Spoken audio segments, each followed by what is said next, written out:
Hello, and welcome to Greatest Games Never Played, a Lantern Light Studios production. I'm Alex Fitzsimmons, joined as always by my co-host, Reno Del Maro. Reno, what's up, man? I'm chilling. How you doing tonight? I'm doing pretty good tonight. I'm excited to get in here, do some recording, have a good time, man. Hell yeah! Always look forward to our recording nights, man. Yeah, so I know tonight we're going to continue the series we've started last episode, but to get the full topic, I think let's just send it right over to our man, Taro Sugimoto. The modern athlete is bigger, stronger, faster, and better than they have ever been before in history. They have access to more efficient training, more knowledge about nutrition, and better equipment to work with.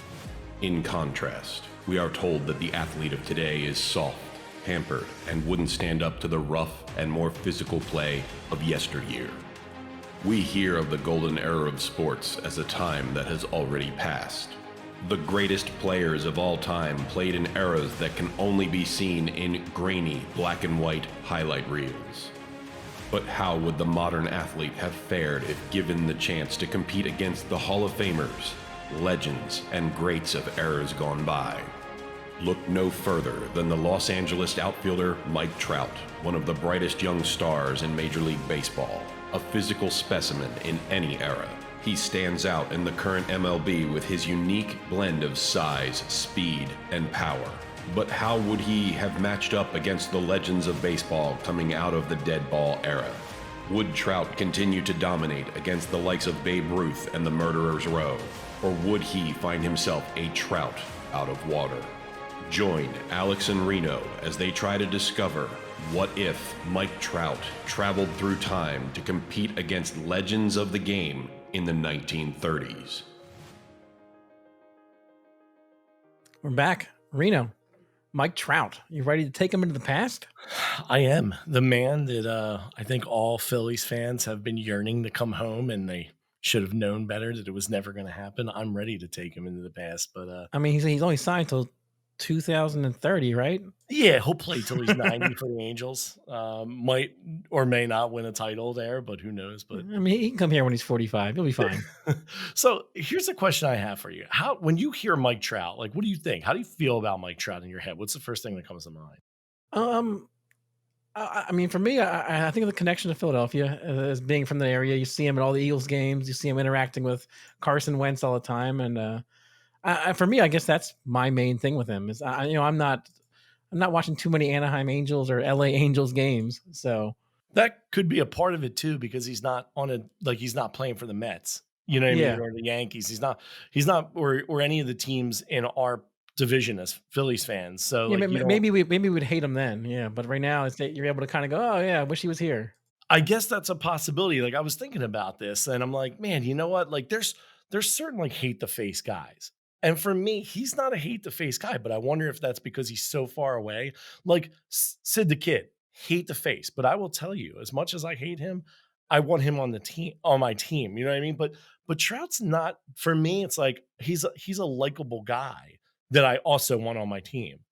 You know what I mean? Where Yeah, there's so many other guys that I don't like, but I'm like, "Oh, I'll take him in a heartbeat. I'll sell my soul," but I don't like him. But he's a likable guy, I think. I would agree. He's a good face for the Major League Baseball to have a guy like that. You know, we talked about Mahomes last time, how he's a great representative of the league. I think Mike Trout is the same kind of thing, and maybe that's why they're both paid so much. I agree because I mean, Mike Trout for a short while was the highest paid athlete in all sports. 12-year deal, 426.5 mil, and then Patty Mahomes surpasses him. Right? What was it 10 years, 525 mil? I mean, I'm not his accountant. It was something like that. It was like 503, but then it goes up to 525 with like more incentives. Like that is, God, I that's know. insane money, man. That is We messed insane. up by getting into podcasting instead of professional football. God, if only I had talent like that. Well, hopefully we had a verbal talent and we could sign a Joe Rogan deal or something like that, and then we'll There we we'll go. feel better about ourselves. But out of you want to get into it, let's get into it. Let's talk about Mike Trout, who he is right now, currently, as we're seeing it. Plays center field for the Angels.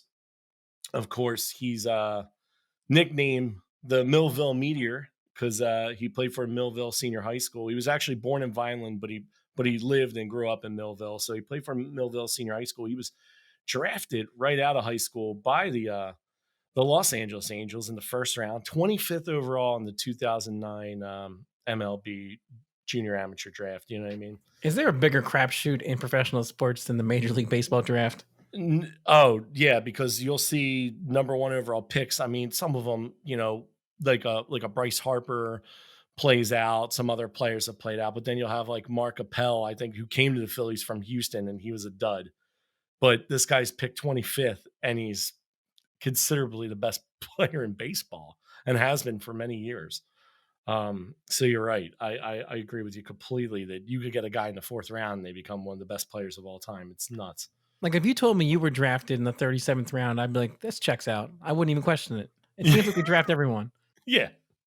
I mean, shit, like Russell Wilson, Pat Mahomes, I think they've been drafted in later rounds, and they were all pitchers and stuff like that. And they probably could have been good, professional baseball players. But they in fact, Pat Mahomes was taken in the 37th round. Yeah, exactly. That's crazy. Well, let's look at some of his stats. I mean, he made his major league debut on July 8th, 2011, a couple days before my birthday. I'm the 11th, just to let you know that. Thought that was important. I don't see how it is, but continue. He debuted. He had 3 at-bats, 0 hits, 0 home runs, 0 RBIs, 0 stolen bases. But, hey, he's up there. But in his career, in his first, when he got called up at the end of 2011. He played 40 games towards the end of the season, and he had 27 hits, and he had 20 runs, and he had 5 home runs. So they're like, okay, this guy's promising or whatever.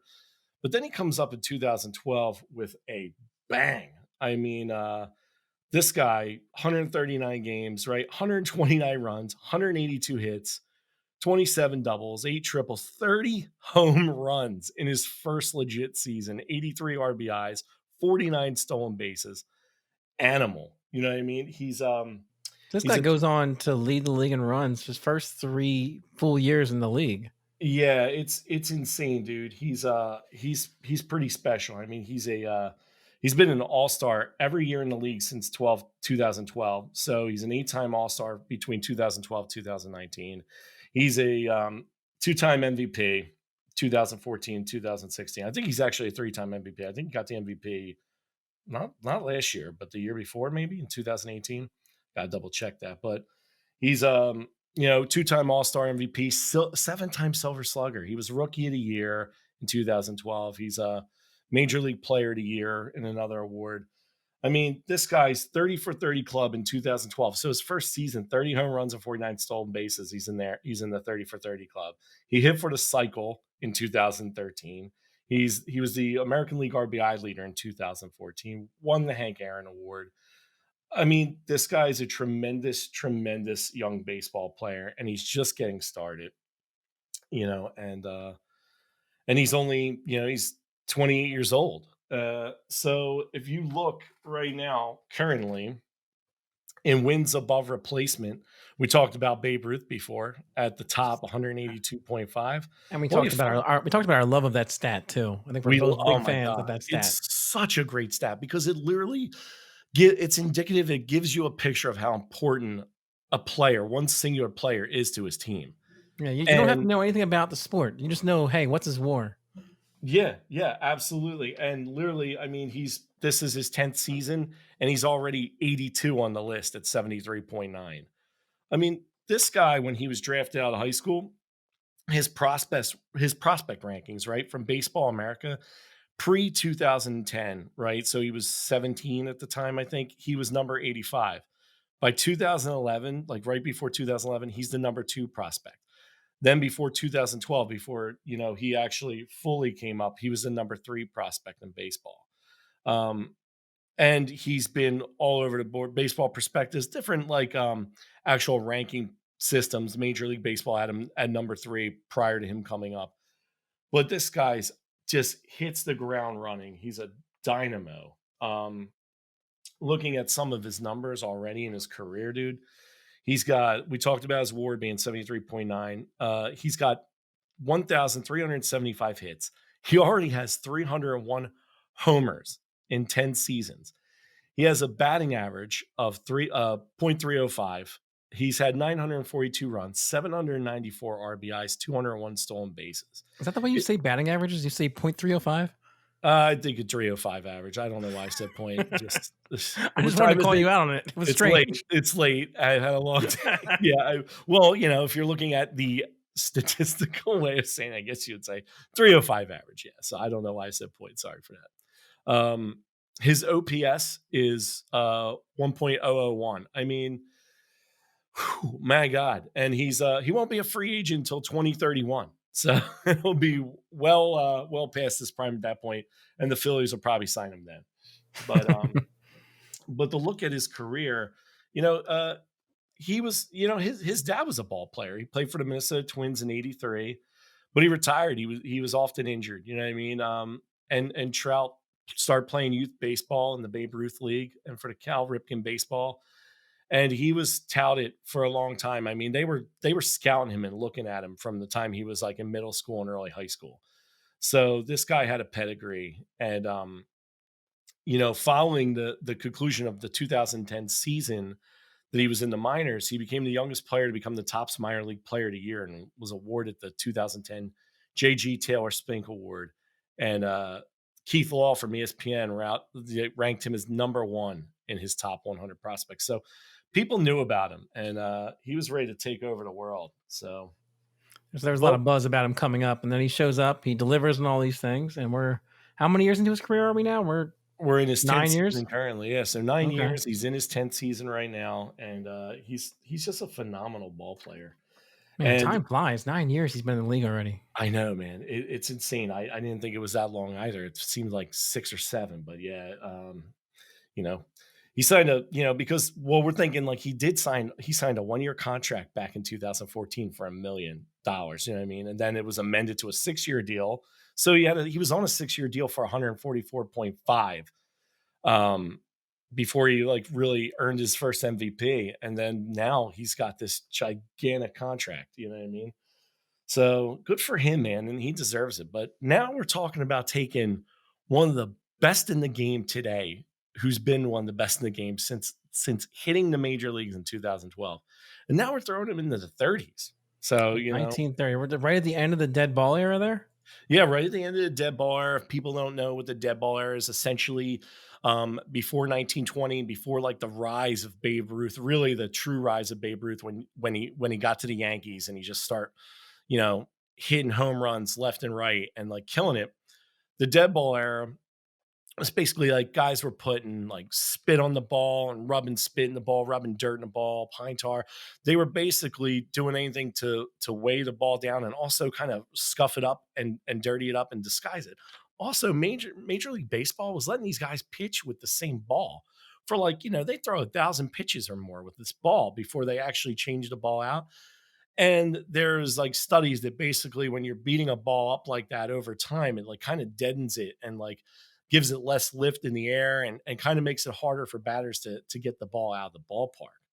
So And this was, it makes them hard to see it too, and that's ultimately what yeah. the big reason that they started outlawing this stuff. Oh, guy got hit, I think, and got hit in the side of the head and went blind or. It killed Ray Chapman. Yeah, that's right. Kill Ray Chapman. But yeah, and it's crazy because they couldn't see it. And these guys were throwing some crazy junk balls along with that. But when you think of baseball in the 30s, what comes? How do you think the pace of play was? What do you think about like pitching in the 30s? What do you think about the game of Well, baseball? when you think about the 30s, you think about Babe Ruth. You think about the game totally changing from a defensive style to the home run becoming a viable part of the game. Because before that, like I know we had mentioned in the Babe Ruth episode, like guys were leading the league with like 9 home runs. Like it was small ball. 12. One guy was called like Home Yeah. Run Jones or something like that. He had I think it 12 was Home hits. Run Bailey, I think. You remembered it, yeah. Home Run Bailey. You remember the name. Look at you, man. That's good recall from you. So think about this in the 30s. You're talking about the Great Depression in 29 going to 1933. So attendance was down throughout MLB, and by up to 40% attendance had dropped in this period of time in this 4 years.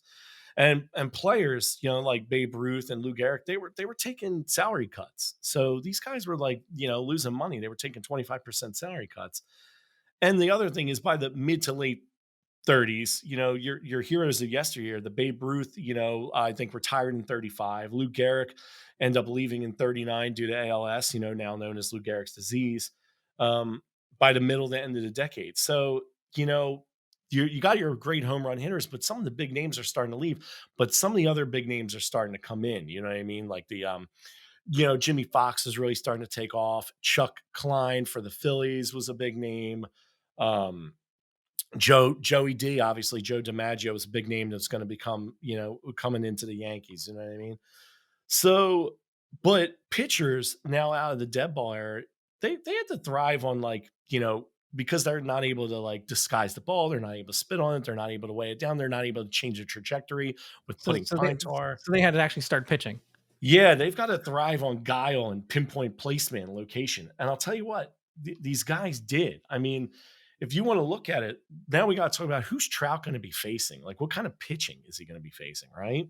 Yeah, that's a good question because, like you mentioned there, like it really was. These guys were throwing dirt before, and now all of a sudden, I mean, it's a decade later after the dead ball era ends. Babe Ruth kind of changed the game. Now these pitchers have got to react to the fact that everybody thinks they're a power hitter now, right? Yeah, and you know what? When you think of these pitchers back then, are you thinking these guys are throwing gas? I wouldn't think so, but I wouldn't be surprised because I know there's some kind of relative home runs. You need a pitch coming at you at a certain speed in order to be able to hit a home run out. Like you can't just hit lobs coming at you out of the field. You need to kind of redirect that energy.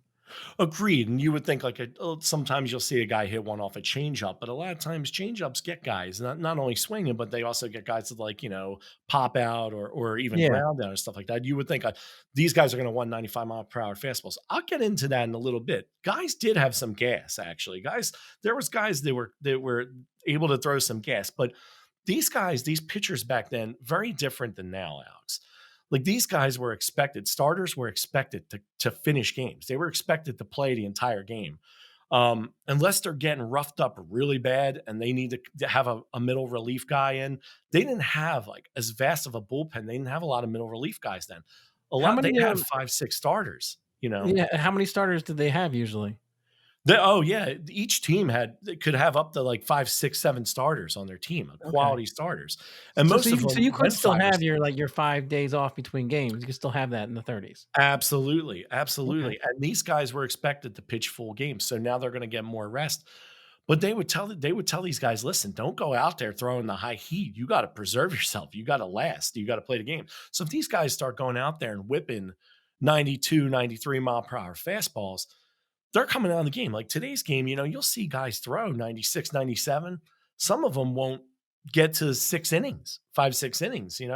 These guys are playing the full 9. Yeah, and I think people are critical of baseball players for that, but I think it's missing the point of that, which is to have this very best pitching you could have, to not be having guys gassed. Like it's the same mindset with hockey too, with getting line changes. Like, yeah, they get line changes all the time because you need them going 100% the whole time they're on the court, the field. I It's couldn't not agree more. it's not basketball where you play 48 minutes and you do have to conserve yourself. The point of being a pitcher is that you give it all, even if it's for a short time. You're giving everything you got. I couldn't agree more. And that's the thing in the state of affairs in today's current MLB. Like, you see a guy pitching 6, 7, 8 innings, and he's just throwing filth out there at these guys and no runs, limited hits. Everybody wants the guy to go the distance. Everybody wants that guy to close it out. But that's not really today's game. Maybe a couple years back, yesteryear, when you had the Hallidays and the Cliff Lees and stuff. I'm just referencing Phillies only because that's who I pay attention to the most. I'm sorry. But there's a Man, reason why you have middle relievers, though. There's a reason why there was a bridge to Lidge. You know what I mean? There's a reason why you have Mariano Rivera as the greatest you closer. literally only know Phillies. No, but I just said Mariano Rivera. I'm saying there's a reason Yeah, why yeah, you have yeah. Mariano Rivera. No, I know some players. I'm just saying, It just cracks like, me up, man. you get middle relief guys. Well, it's hard to remember every middle relief guy on all these teams. Middle relief guys are not heroic. Like, unfortunately, they can be. They could be great players, and you want those guys on your team. But like, they're the last guys you're remembering. You're always remembering the stud starter because they're the big name. They're the guy with the high heat. They're the guy with the 4 or 5 pitches. that are really just going to dazzle you. They're the guys that can close games and go to full distance of any team. And everybody knows the closer because that's the guy that cleans it up. You want that guy coming in and finishing the game off. Nobody remembers the middle reliever guys. I feel bad for that. But now they're becoming more of a part of the game because you got to preserve these guys because you're seeing like all the Tommy John surgery and all that stuff. So I digress. These guys, though, back in the day, there was more starting pitchers, they would get more time off, but they wanted them going the full game because they were the best pitchers. So who would Trout be facing? Like some of the big time pitchers at the time, Lefty Gomez, right? Peak career. This guy, 204 games. I mean, he had a, 2.83 ERA. You know what I mean? He had a 1.24 whip. He had 110 wins. He had 21 shutouts. He had a good strikeout to walk ratio at 871 Ks, you know what I mean, to only 1.6 walks. I mean, he had some dynamic seasons, and it was 31, 34, 35, 37. Like he continued all through the 30s. He was a prime pitcher. Tommy Bridges, another guy, 190 games started. Known for his curveball. Yeah, known for the sick curveball. I mean, dude, he had a first-rate curveball from what I read. I mean, guys just did not hit this. He was Detroit Tiger. He led the league in strikeouts for 2 consecutive seasons in 35, 36. He led the league in wins during his career and won over 20 games for 3 consecutive seasons. 20-game winner, dude. Like, it is so hard to get a 120-game season out of any pitcher in this day and age. Yeah. But if you're in there playing the whole time, I guess you have a better chance of at least getting a win or a loss in your record. Like, the guys nowadays are, they're out early and somebody else will catch the win or the loss, a middle reliever or a closer. All these guys, if they're going in there pitching 9 innings, they're going to catch a win or a loss one way or the other. They could get a comeback from their offense. You know what I mean? Dizzy Dean, good fastball, curveball, changeup. Some guys, say that he had the best fastball in the 1930s. Up even they're saying he's clocking in the 90s if he were clocked. He also that's a good question. How are we gauging these guys' fastballs without real clocking? Just word of mouth? Well, that's it. Just people being like, that felt 90 to me. Like, is that what they're saying? Well, I think that was the idea because here's the thing: somebody was clocked essentially. So the pitching speed, really, you don't see that coming in until 1974, right? So a lot of people suspected pitcher Satchel Paige and Lefty Grove and Dazzy Vance topped out at like the lower mid 90s, but there's no exact scientific proof that they did that without a clocked radar time, right? Which didn't exist for use in the MLB until 1974. ABC's Monday Night Baseball actually used the Jugs Company radar gun, and they clocked Nolan Ryan at the time at 100.9 miles per hour, right? But Hall of Fame pitcher Walter Johnson, apparently in the 20s, was reportedly measured at 99.7 miles per hour. In the 20s? I think, or in the 30s, was at the Army's Aberdeen Proving Grounds, where they could measure like the speed of bullets. Yeah. And Bob Feller, another pitcher, was measured at 98.6 miles per hour. So throwing the ball 90 miles per hour is not actually a rare event at the upper levels of the game back in the 30s, but in the late like 1880s, before like it started really getting the more modern baseball style in the 1900s, right? These guys were like limited. They were like throwing underhand and sidearm deliveries, and no one's going to throw that, right? But like Cy Young and Amos Rusi, these guys were like famously like throwing fast fastballs comparatively. And the idea was like most of the 75 starting pitchers of the 30s were kind of probably saving their strength and trying to like I said, go through a whole game. So they're biding their time and they're not throwing their best stuff. So they kind of averaged around maybe like an 80 to 86 mile per hour fastball. But they relied more on, like I said, guile and pitch placement to effectively get guys out. I watched some old like films. Guys were throwing like 2 baseballs at once, like side split fingers. They were throwing them on top of each other. Yeah. They had 2 balls in their hand and throw 2 them balls both in their right hand, right? Split between the fingers. This guy would throw it to 2 catchers, split about maybe 10 feet apart. And he was throwing them maybe like 70 miles per hour and getting them to these guys. So this guy is like the Globetrotters of baseball. Oh, it's insane. He put a ball on top of another one, right? With this, like he hooked his finger on top of another one and threw it. Not he threw it to a catcher and then a catcher behind that catcher. So these guys have moxie, dude. They took that. They were like, okay, you know what? We're not going to be able to disguise the ball, use any pine tar, use any spit. Well, now we're just going to dazzle you with location, and that's like what the game became. You know what I mean? Um, After the dead ball era. But in modern times now, there's like the theory of the juiced ball. I don't know if you heard that. Sure, sure. No, we hear that after all the home runs have been flying out of the park over the last several decades. It's certainly been brought up. Yeah, it's basically the concept of it is that like you're looking at the ball's coefficient or restitution, which is the core. It's basic bounciness, right? The higher the core, the faster and farther the ball is going to travel when hit by a bat. So they did some studies in the NCAA for balls like that their seam height changes because of the core and the size of the actual ball and stuff like that. It's fucking science, Reno. Oh yeah, man. It's come to like check this out. Like the old baseballs, right? So if you had a core of like 0.489, now the core is increased by 0.005. It's actually 0.494 now. So it's a larger core, right? Which is helping increase the speed on this and the distance gained by 3.1 feet at a 0.63 mile per hour up, So, right? so are you saying that it lets them throw it farther, or you're saying the impact lets it bounce differently? So it's going to let them throw it a little it's going to let them throw it's going to let pitchers in this day and age currently throw it harder, Huh. right? Faster ball because it's like it's weird. It's a larger core, but it's lightening the ball. They're changing the seam difference. They're changing the circumference of the ball and actually the weight is coming down. And because the weight's coming down, it's allowing them to put different kind of rotation on the ball and it's able to allow them to whip it a little bit harder. The idea is that Major League Baseball essentially has made the ball different to cater to the fan because they want to see the home run ball, especially after the McGuire Sosa Yeah. So they found the years. fans loved it. They're like, but the fans don't love steroids. So what else Yeah. can we do? So in total, it's actually helped like a 7.1 foot gain in total distance, and it's up the mile per hour to 1.43. So there's now you're talking about so Trout currently would be he would be playing with a baseball currently that's more geared towards the home run. Hmm. That's essentially So what. when we throw him back in time, he is not going to get the advantage of that. So how's that?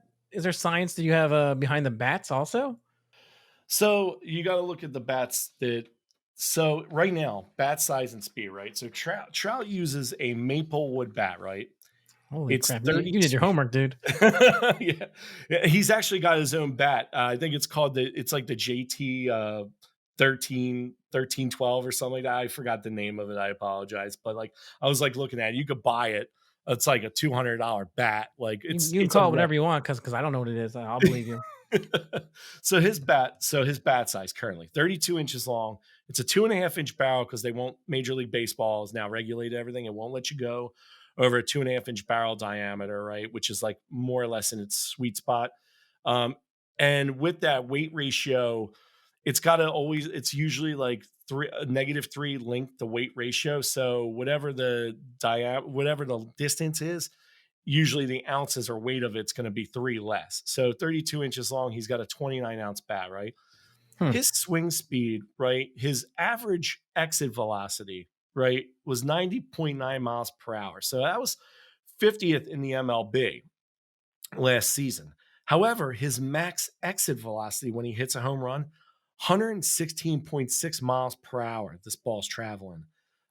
He's 10th in Major League Baseball. His max home run distance last year was 486 feet, which put him fourth in Major League Baseball. He also uses a cupped bottom, which apparently is allowed in Major League Baseball because what it does is it makes the bat lighter, but it actually doesn't cut distance off the bat. A cupped Um, bottom. yeah. So Can it's you like explain what that means essentially to me? so it's almost like instead of it being like if you think of a flat bottom, right, which would add a little bit more weight to the bat, but it wouldn't take any length. It would make the bat a little heavier, but it wouldn't take length. What they do is they kind of cup it with an indentation, almost like they've honed it out, like bored it out and smoothed it out So it makes it a Um, little I, lighter, but I it see. doesn't. Because I'm picturing the end of a bat being rounded off, but you're saying it's rounded in. It's rounded in on the bottom, yeah. So the current rule for MLB bats, they can't be more than 2.61 in diameter at the thickest part or the sweet spot.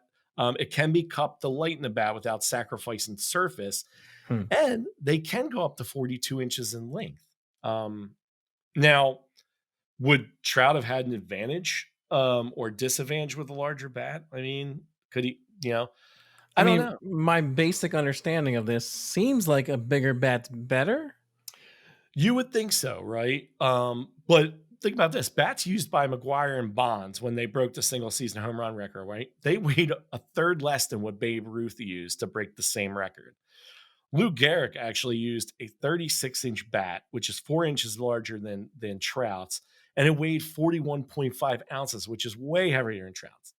And that was during his almost entire run, during his Iron Horse run of 2,130 consecutive games.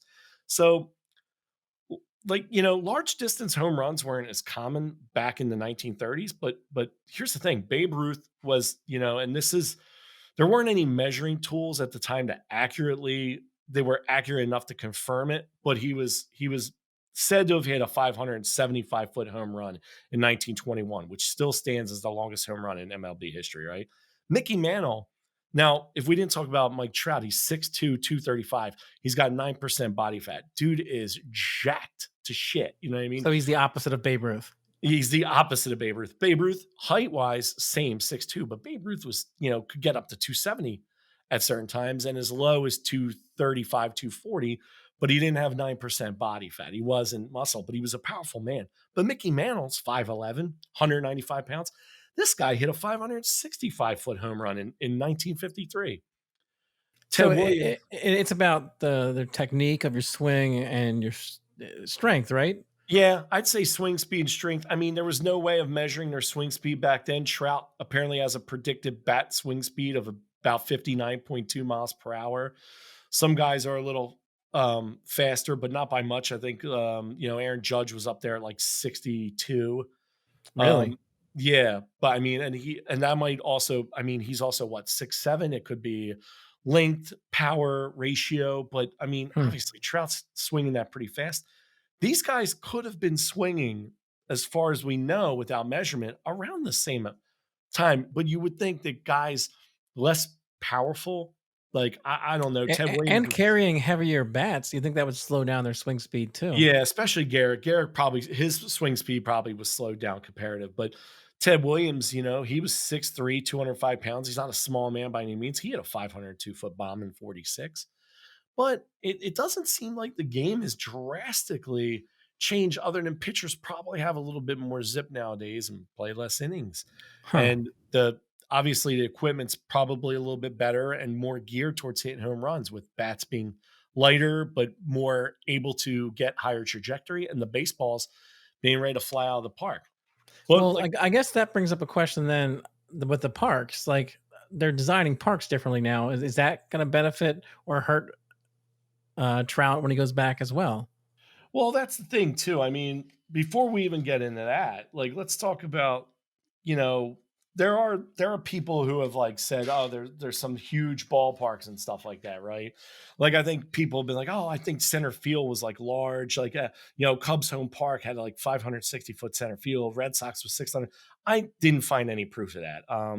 Actually, the one thing I did find was Detroit Tigers Stadium, right, which opened in 1912 and served, as home for the Detroit Tigers through 99, right? That had a home plate to center field fence that was 467 feet. That was like the largest in Major League Baseball, and they reduced it down to 440 feet. And it's considered still one of the deepest parks in Major League history.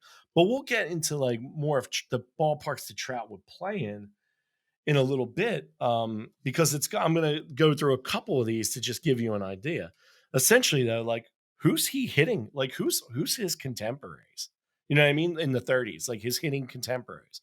We talked about a few names. Obviously, these guys also are going to, like, for me, they're the gauge on whether or not how much superior or on the level Trout's going to be with them. Jimmy Fox, You know what I mean?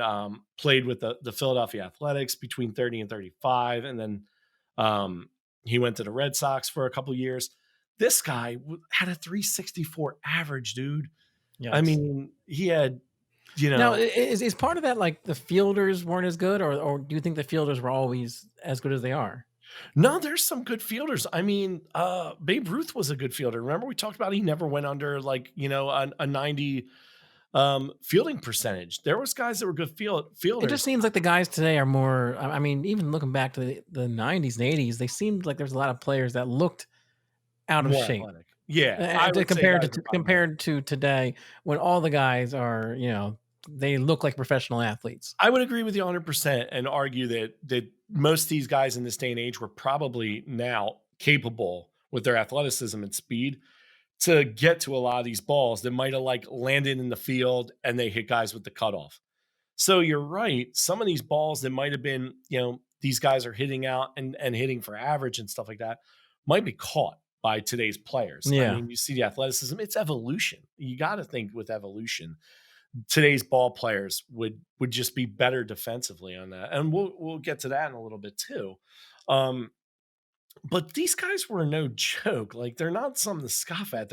They still have to hit major league pitching that we talked about. Guys were able to throw into the 90s. Guys had major junk that they were throwing. I mean, a lot of movement and placement. So And I the would also say, I guess, a good argument too for this is like today's athlete has if you're a stellar athlete, if you're one of the best athletes in the world, you have a lot of options. You may end up going to the NFL, the NBA, something like that. You might go play soccer.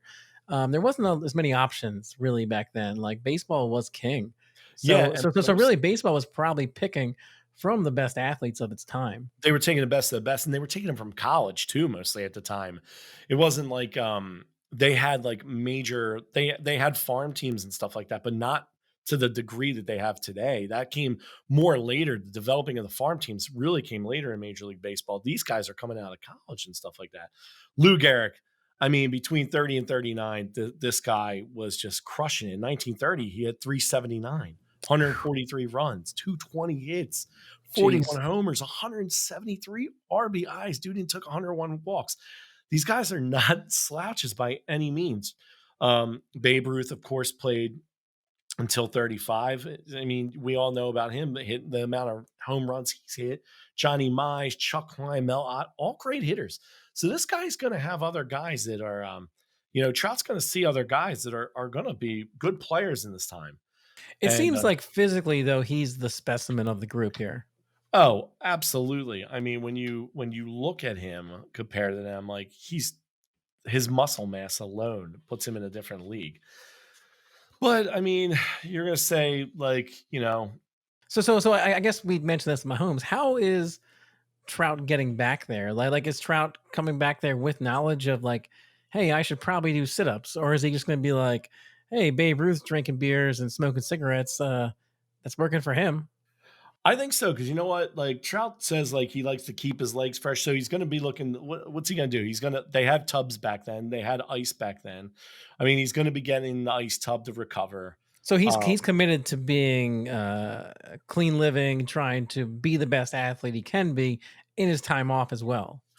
I yes, I agree because think about this. I mean, when you go back and you look at the equipment at the time, there's actually like if you do your research, they actually did have weight training and conditioning equipment available in the 30s. I mean, it was obviously more primitive to what Trout would be used to in modern times, but they've had rowing machines and weightlifting equipment since the mid to late 19th century. Obviously, with the Greek athletes and all of the Olympiads and stuff like that, they did weight training. So this isn't anything that's like beyond him, but there's actually like barbells that were back in those days, and they had early gyms and health clubs in the 20th century. Right, it really kind of marked the rise of that specialized competitive sport and fitness in the industry. So there was um there was a French professor named Edmond, if I hope I'm pronouncing this right, I hope Debonnet, you don't. right? Debonnet, right?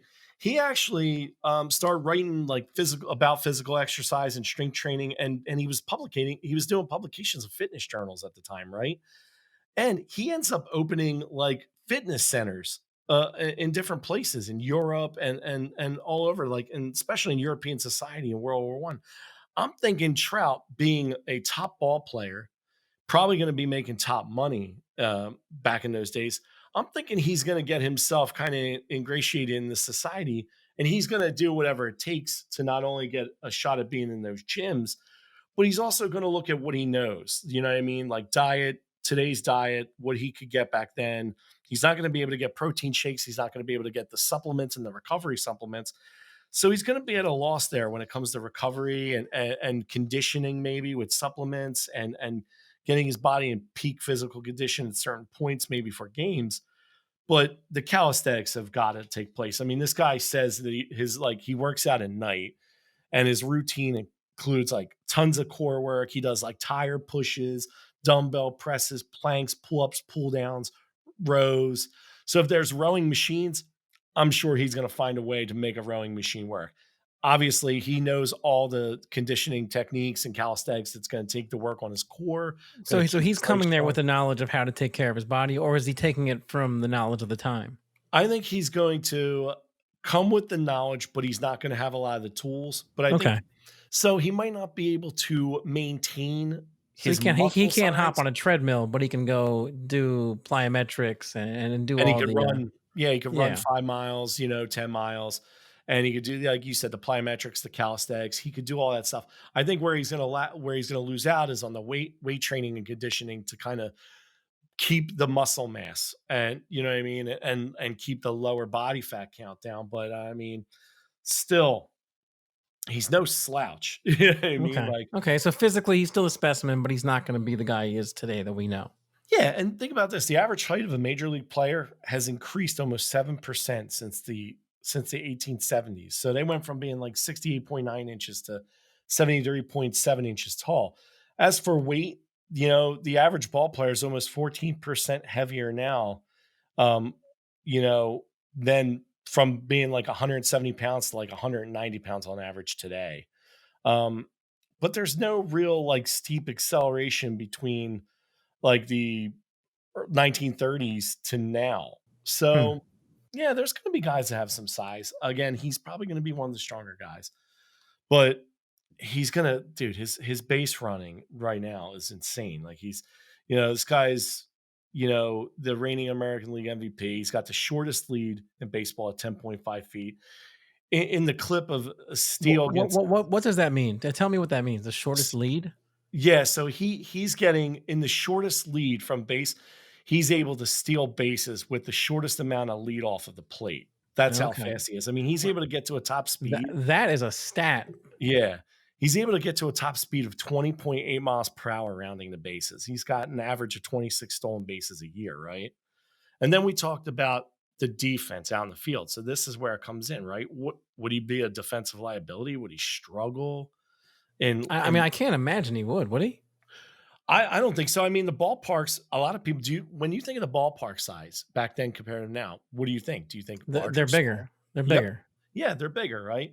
So they're a little bit bigger. And you're thinking, oh man, is it going to be a lot? Dude, this guy played all three positions at one time in the outfield, right? His primary positions in the Wait, deep. at the same time? No, he's just played over the field. I know, that'd be crazy. But he's played all three positions, so he knows, and he knows the angles, he knows the distances, he knows what he could cover. He could track a ball like no other.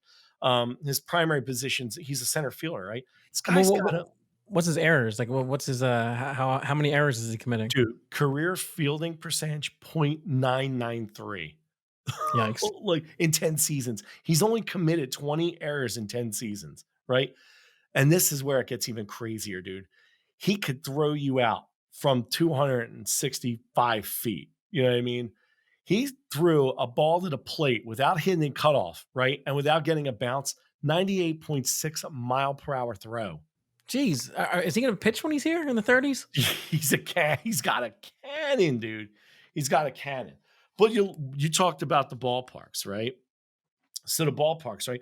So all right. So I guess I got to get into a little bit of like where he would be playing, right?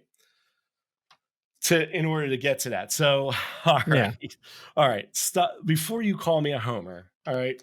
Oh I'm gonna God. give Oh, you right. motherfucker. There's a reason. I'm gonna give him to the Phillies, right? This is a Not o shock. This is a Yeah, shock. there's a reason though, right? That team was terrible in 29. They finished dead last, right? In 29 and 30, right? So 29, right? They had, oh my God, I'm looking here. They were okay, so they were 71 and 82. They were fifth in the National League, right? But in 30, he's going to come in after the 30 or in this 30 season, right? They were 52 and 102. They were dead last, right?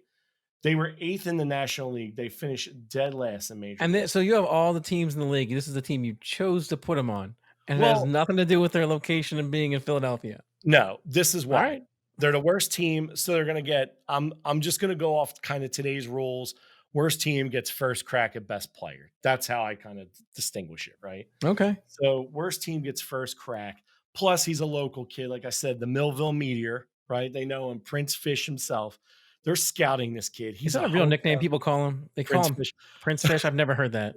I think when he was like in high school, they called him that. I've never heard anybody. I didn't even know about the Millville Meteor. You know what I mean? Like I've never heard anybody call him that either. But Yeah, but at least it sounds like a cool nickname. I don't want to be called Prince Fish. yeah, no, the Millville Meteor definitely cool, especially coming out of high school. Like you're that'd be like the Rocket or Benny the Jet. You know what I mean? Yeah. So they're scouting him. The Phillies are scouting their hometown kid. He's from South Jersey, but it's close enough. They know people have heard about this kid. There's a legend, the lore. So he's going to come to the Phillies. So I would say one thing here, though. I know this from doing the Babe Ruth research. The draft doesn't matter here. I It's agree. all about who's going to pay him more. Like, wouldn't the Yankees at this time be most interested and able to afford this? They could, but you know what? This is my scenario, so fuck off. All All right, right. all No, right. they could, and you're right. It would probably be a crapshoot between like Brooklyn Dodgers, New York Giants, Yankees, maybe even the Red Sox. No, we know about their history at the time. They sold Babe Ruth off, so they're probably not buying anybody. But in this case scenario, I'm going to use today's logic that he's just going to get planted on the worst team, right? All right, I'll have to And accept this. I'll just right, suspend my disbelief. whatever. Hey, I'm willing to accept he's traveled in time, but I'm having a tough time with this one. So the Phillies, right? Their old owner, William Baker, he had the Baker Bowl, right? That was their park until 1938. So to give you an idea, it was grass surface, right? Here's the dimensions: 341 to left, 408 to center, and 279 to right. So 408 center field. So that's pretty large, right? They end up playing after 38. They end up playing in Shibe Park with the Philadelphia Athletics until they left for Oakland, right? Shibe Park had 410-foot center field, right? So if you look at So today's you've made this current, harder. You made it harder for him. yeah, they're larger stadiums. So these guys are in larger ballparks. So it's that carry might affect them a little bit on the ball, especially like these guys are pitching location. The balls are going to be a little bit more dense. They're going to beat up the balls a little bit more. They're going to be a little harder to hit than today's balls, probably, right? If you look at Citizens Bank Park is 401 the center field. It also has that left center at 374. That's a little off. But Mike Trout's current home stadium, Angel Stadium, right? Angel Stadium is actually 400 to 400 center to of it. center. Yeah, 387 to left center. So it's more of a hitter friendly park. Both Citizens Bank Park and Angel Stadium are hitter friendly parks. Plus, they use like the wind velocity and everything out there. And then you talk about like the density in the air and all that stuff during certain part of seasons. Like they're known for hitters parks, right? So it's going to be a little deeper for him. It's going to be a couple feet deeper. So if some things that might go out in some of those fields pretty shallow, he might not be getting those home runs here. But I digress, right? I feel like you've come with a different approach to this than I expected. I thought the plan was to see how he could have been the greatest in this time, and I feel like you've set up a whole bunch of challenges for him here. He's going to have some challenges, but again, he goes to the Phillies, right? The Phillies were, like I said, where William Baker owned them, right? He died in 1930. He actually left half of the estate to May Mallon, who was a secretary for the Phillies. She married this guy, Gerald Paul Nugent, right? Gerald Paul Nugent Sr., sorry. And he would end up becoming the president of the team because Baker's widow was like, hey, let's make you, you guys have some controlling stake. We'll make you the president. And she just were like, we'll split the team, right? Well, she ends up dying. William Baker's widow ends up dying in 1932, and she leaves Nugent full control, right? But this guy, like, by one notable step that he took in mid-season 1938, right, when he was about to abandon the Baker Bowl, the club's 52-year-old home, right, the Phillies moved 5 blocks back to Shibe Park. So again, they're splitting the park. And then this guy Nugent kind of like reached the end of his rope with the team in 42. They had a losing record of 43 and 111. It was the worst in franchise history. He needed an advance from the league just to be able to take part in spring training. And so he's going to agree to sell the team to Bill Veeck at that time. And I've got reason for that, because there's going to be a reason where Trout doesn't end up staying a Philly his whole career with me. So hit me with it, man. Hit me with it. I got here. And remember too, we didn't even talk about scouting.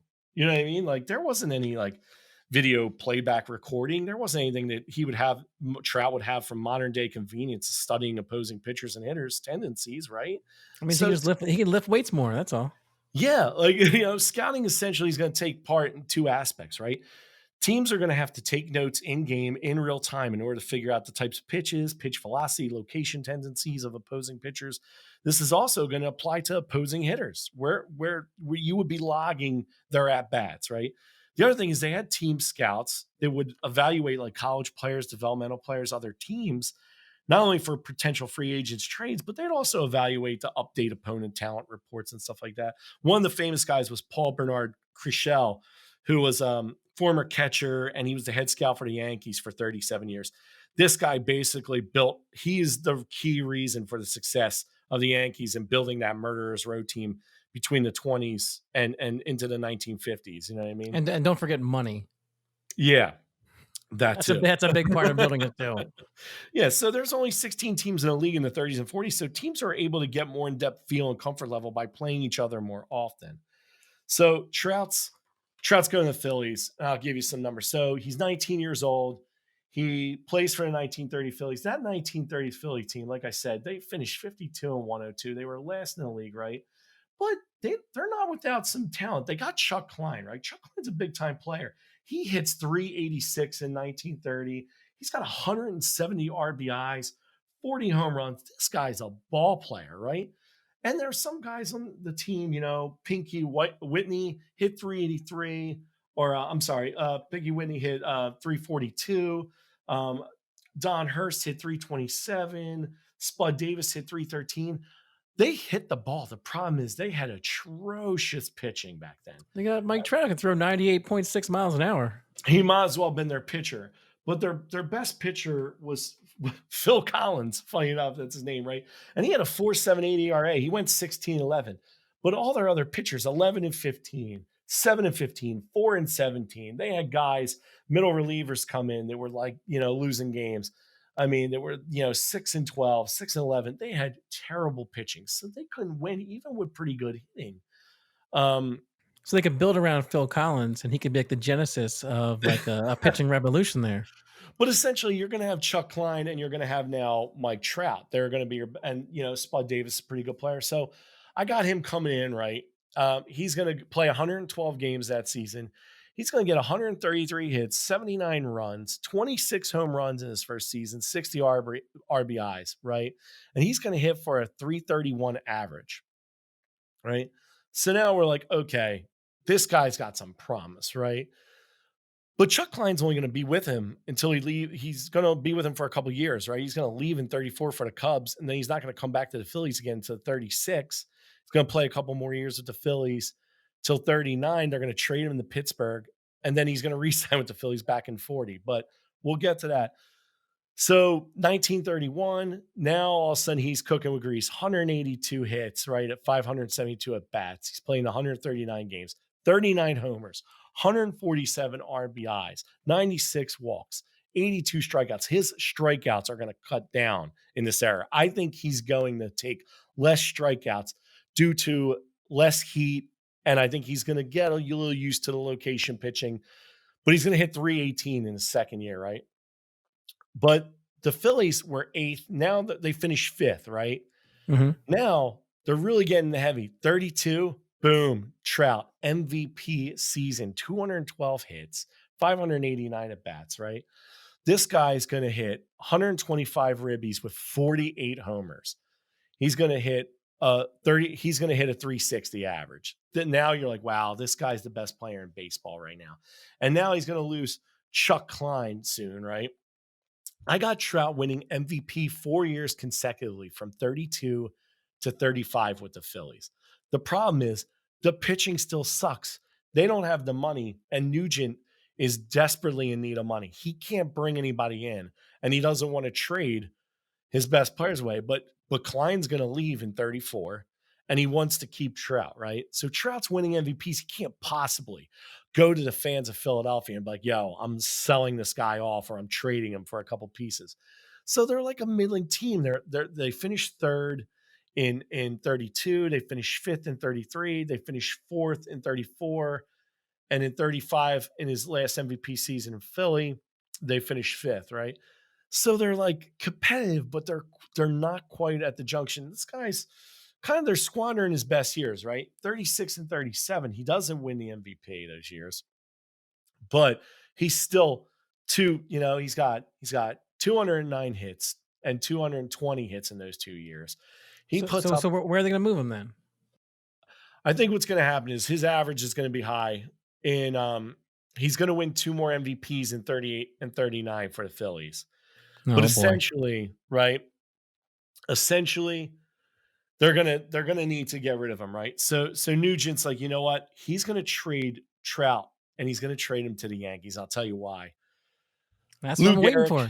Lou Gehrig ends up retiring, obviously, after I think 8 games into the season in 1939 due to ALS, due to what would become known as Lou Gehrig's disease, right?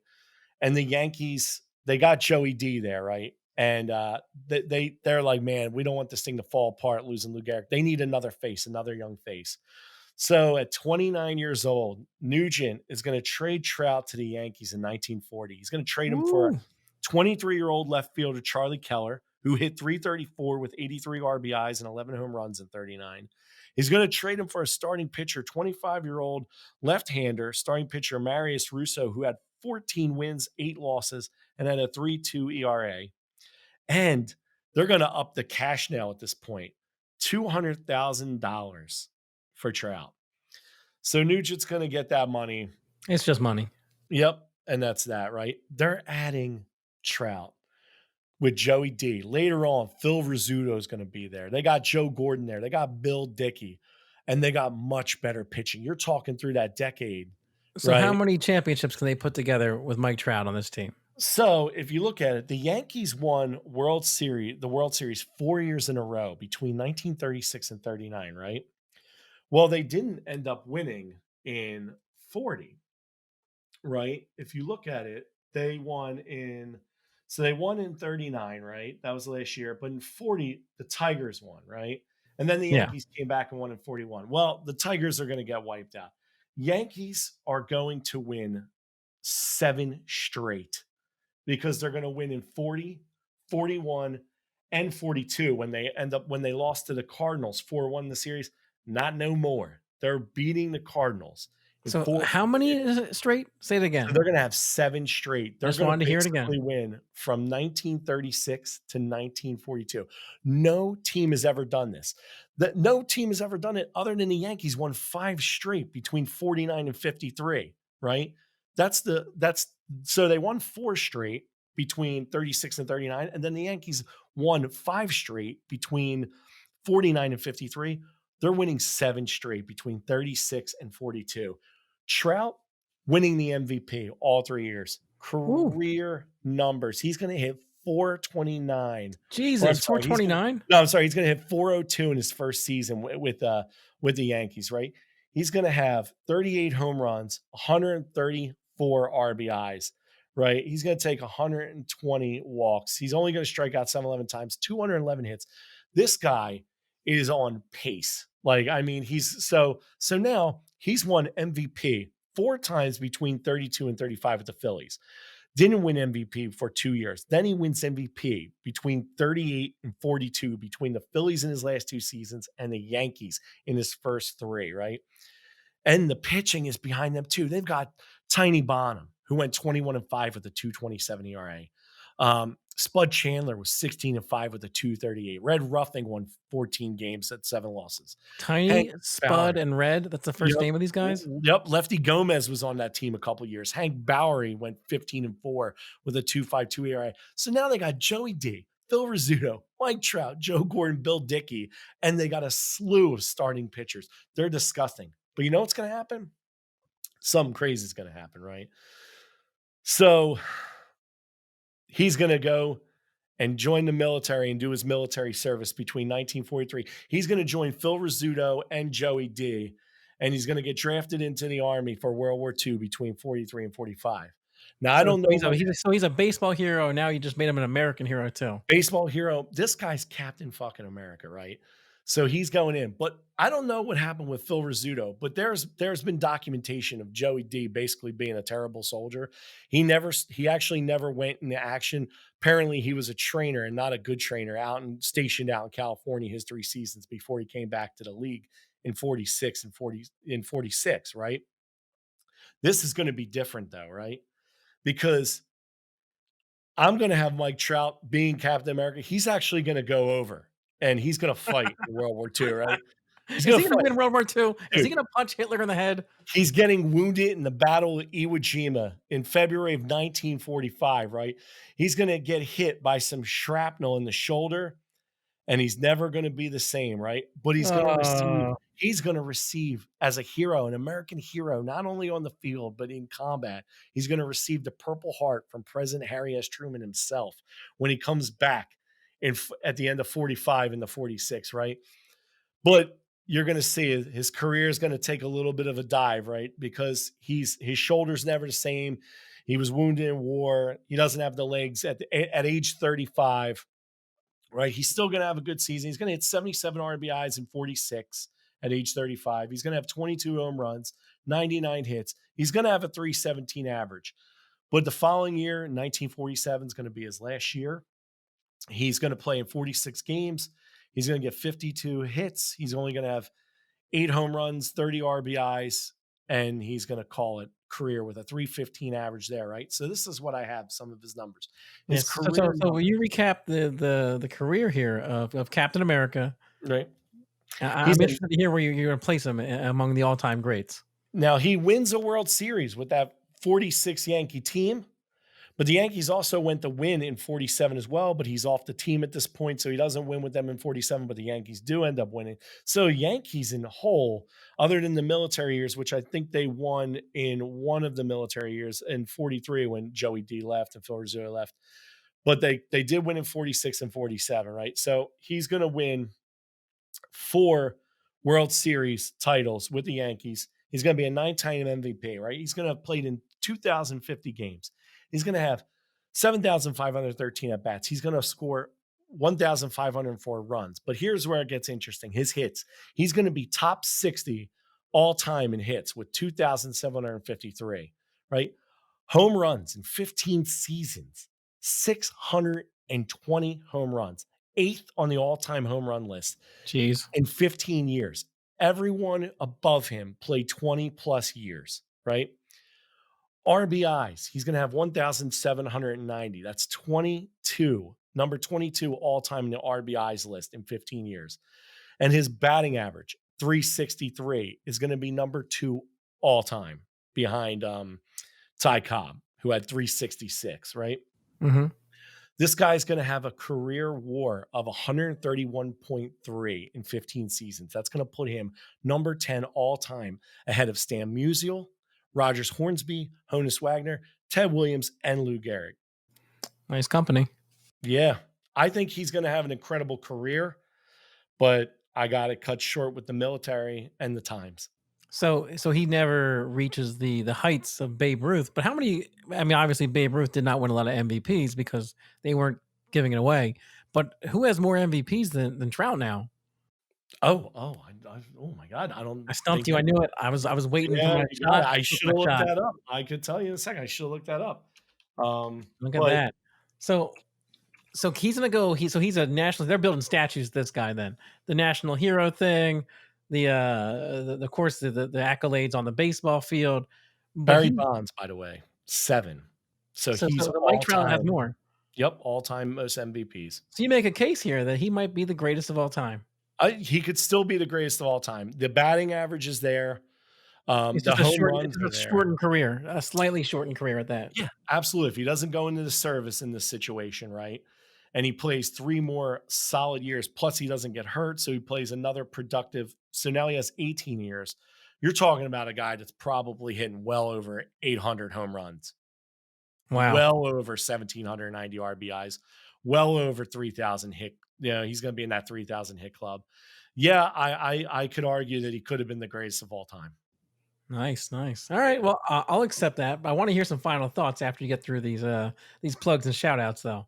I know you've been Yeah, talking the whole time here, Reno, but I got a little more for you to do. I have been, and I'm not going to clap with my Italian exuberance. All right. So Let's see. listen, we want you to support us. You need to support us. Come on. You love the show.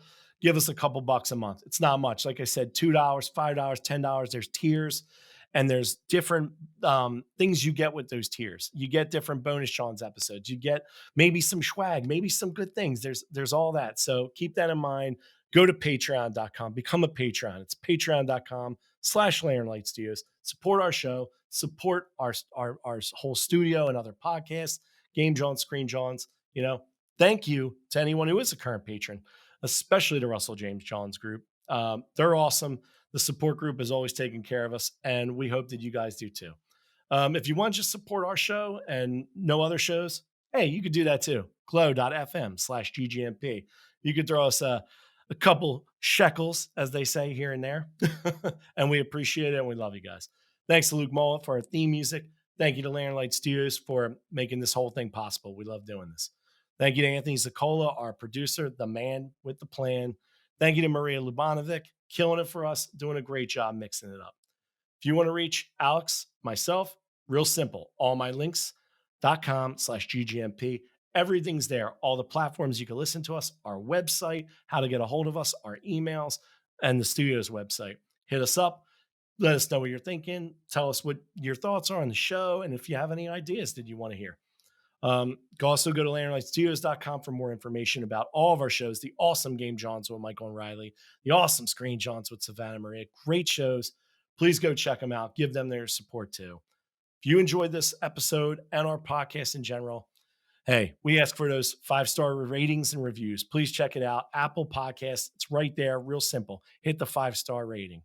Hit the reviews. Give us some in-depth. Let us know what we're doing right. And like we said before, we're on Amazon Music now. I'm not going to go through that because somebody will come on. We know who she is. All right. I don't. Oh yeah, I'm not going to say her name, but she's in the basement with me. But yeah, and shout out to all our listeners, especially our new listeners in India. Thank you for supporting the show. Keep it up. Tell your friends all over the world, all over the country. We love you guys. Thank you. Are you there? Yeah, I'm still here. I was just muting it. I could tell you, you want to say, Alexa, play Greatest Games Never Played podcast. I am not going to do that because she'll come on and she might tell a dirty joke for all I know. All right. So hit me with them final thoughts, Reno. I know you've done a lot of research to get this thing out here, and I want to hear what you're going to end this with here. Well, regardless, I mean, either one of us obviously have lived back in the 30s. So a lot of this is going on research, pictures, stories, everything from the old timers that were there. But I kind of think, man, with evolution, with sports science, with the human anatomy and physiology, and just Mike Trout's just skill level and skill set, I can't imagine this guy wouldn't go back and tear up the league in a way that no one's seen before. I know Babe Ruth, we talked about how amazing he was and how great he was. I'm not going to call Mike Trout greater than Babe Ruth, but when you look at him, I, I think it's very certainly possible that he could surpass those kind of numbers back then, but who knows? No, it poses some interesting questions. Like I know what if Babe Ruth had played in the modern era? What if Ty Cobb had played in the modern era? Since we threw Mike Trout back here, and maybe that's something we have to revisit one day. Yeah, would they But be able to hit the high heat of today's pitchers? Who knows? yeah, that's a good question. But I like what you did with it. I like the fact that you put him back there. You didn't really give me a reason why he went back there. I feel like Strike struck by lightning. Was he picked up by Bill and Ted? What happened? How did he get I back would there? say that, you know what? He was in the bathtub and he was listening to an old transistor radio, like thinking of reminiscent of when he was a kid. Maybe his dad used to have a transistor radio. It falls in the tub and electrocutes him, but he's so strong, he's so powerful that he doesn't die by It just electrocution. sends him back Instead, in time. it becomes like it comes a hot tub time machine in a sense, but I it's a like it. bathtub time machine. Goes back in time. He comes out of the pool. He's in an ice bath, and they're like, "Hey, Mike, come on, man, we got to make it to the field." Boom, he's I there. like it. I like it. It's some Field of Dreams action right there. Absolutely. All If you right. go, they will come. Well, great job, Reno. I know you really carried the show this time, and I think you did a fantastic job with it. But let's Thank wrap you. it up. Let's let them know, man. You have been listening to another Greatest Games Never Played. Peace.